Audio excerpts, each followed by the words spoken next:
It's Tuesday the 18th of March, I'm Olivia and this is Mobuzz TV.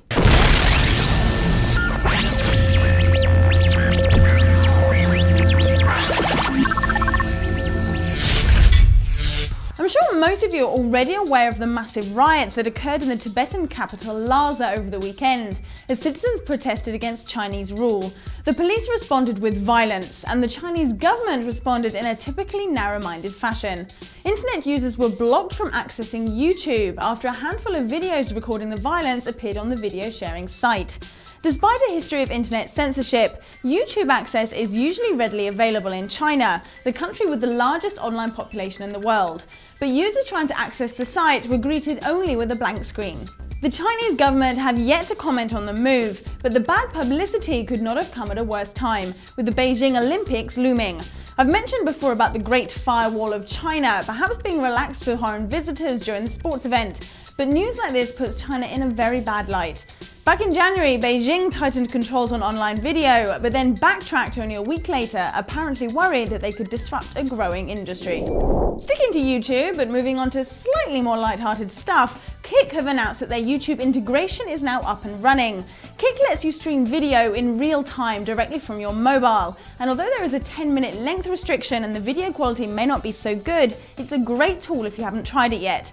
Funnily enough, you can also use QIK on the Mobuzz site to upload stuff to the newsroom.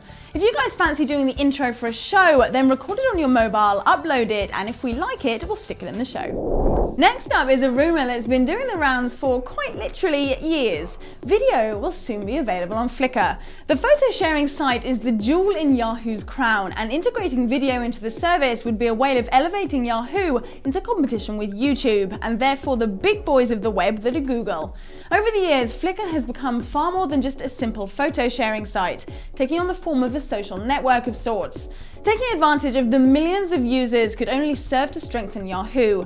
There are still to confirm the rumours, but Mike Arrington reckons we could start to see the changes in the next 3 weeks or so. Okay, I'm going to move on to a little bit of UK news, because I haven't done that in a while and I kind of miss the homeland. One of the creators of the internet, Sir Tim Berners-Lee, has told the BBC that he has fears over the invasion of users' privacy, so prominent in the internet today. He argues that users should be protected against systems like Form, which can track their activity on the net and would change his provider if it introduced such a system. Form, like many systems that track users' internet progress, claims that it aims to offer security benefits by warning about potential phishing sites. But Sir Tim reckons that any kind of targeted tracking or advertising is bad news for the future of the web. So I doubt that Sir Tim will be particularly impressed with the new security plans from MI5. They're considering monitoring the journeys of the millions of British citizens that use the London Underground by tracking travel information through their Oyster cards. It's all part of the new counter-terrorism strategy that they would believe would allow them to identify patterns of what they call suspicious behaviour. In light of a string of new security threats to the UK, one solution being considered in Whitehall is the unlocking of data held by public bodies, London's Oyster card being the prime example. At the moment, the security services can demand the Oyster records of specific individuals under investigation in order to find out where they've been, but they cannot search the whole database at will. There are the obvious arguments against moves like this, including the fear of a shift towards US-style data mining, which invades the privacy of millions of innocent people, in the hope that a guilty person can be found. So far, nothing has been confirmed, but if this were to be passed, the personal liberty of Britons would get just that little bit narrower. And to end the show, a little warning to anyone who makes their living from annoying the hell out of everyone by spamming them to death.